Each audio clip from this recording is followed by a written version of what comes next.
Okay, an engine pumps 800 kilogram water through height 10 meter in 80 seconds. Find the power of engine if efficiency 75%. ஓகேங்களா, இதில் எது input எதில் output? ஏன்னா எஃபிஷியன்சின்னு வந்திருக்கு. எஃபிஷியன்சினாலே ஃபார்முலா என்ன? Output by input. கரெக்ட்.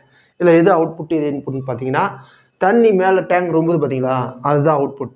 அதுக்கு காரணம் யார்? என்ஜின். அதுதான் இன்புட்டு. ரைட். முதல் அவுட்புட் பவர் எவ்வளோ நீடுன்னு பார்ப்போம். இப்போ அவுட்புட் பவருக்கு ஃபார்முலா என்ன? ஃபஸ்ட்டு என்ன கொடுத்துருக்காங்க? நிறைய ஃபார்முலா இருக்குது. டேட்டா எழுதினா தான் என்ன ஃபார்முலானே தெரியும்.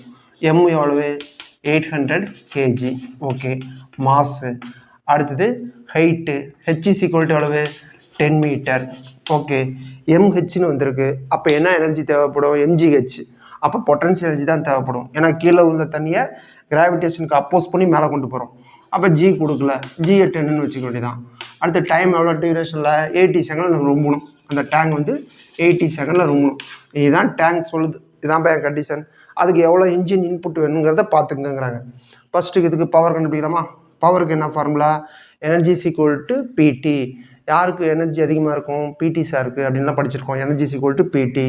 அப்போ பவர் ஈக்குவல் டு இ/டி. Energy by time. எனர்ஜிக்கு என்ன ஃபார்முலா? எம்ஜிஹெச். ஏன் பொட்டன்ஷியல் எடுத்துருக்கேன்?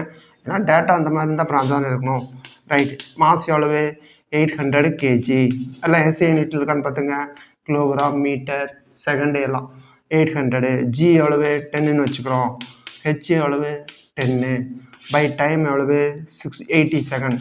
லட்டு மாதிரி எல்லாம் கேன்சல் ஆகும். இது என்ன? 10ன்னு ஆயிரும். அப்போ இது எவ்வளோ வரும்? 1000 வாட்ஸ்.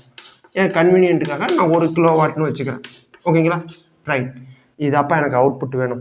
இப்போ சொல்லுப்பா, அப்போ எவ்வளோ என்ஜின் வேணும்? பவரு 1 கிலோ வாட் பவர் தான் வேணும். ஆனால் நம்ம ஆளுக்கு எஃபிஷியன்சி எவ்வளவு? 75% தான். அப்போ 75%னா 25% கம்மியாக இருக்குது. அப்போ பவர் என்ன பண்ணும்? இதை விட அதிகமாக தான் தேவைப்படும். ஏன்னா லாஸ் கொஞ்சம் கணக்கில் வச்சுக்கணும்ல.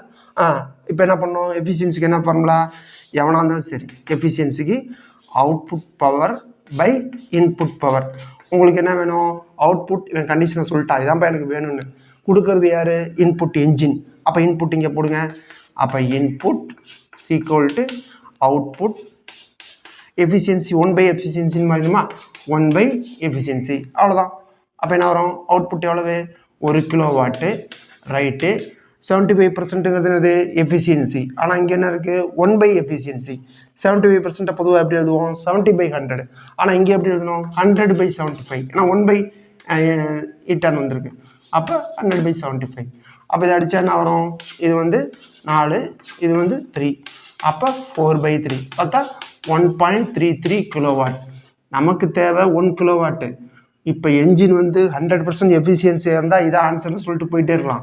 ஆனால் 75% தானே, அந்த குறைஞ்சதுனால பவர் வந்து அதிகமாக தேவைப்படுது. இப்போ இதுதான் ஆன்சர்.